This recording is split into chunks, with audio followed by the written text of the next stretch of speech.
جی السلام علیکم جی جیسا کہ ویڈیو کے اندر آپ کو بتایا ہے کہ جو فلور ہوتا ہے نا وہ ایک تو سردیوں کے اندر خاص طور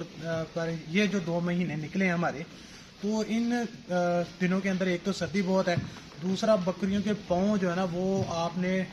لازمن جو ہے نا وہ خشک رکھنے ہیں تاکہ بکریوں کے پاؤں خراب نہ ہو، کیونکہ ہم اب جو ہے نا وہ آگے جانور جو ہے نا وہ پریگننٹ بھی ہیں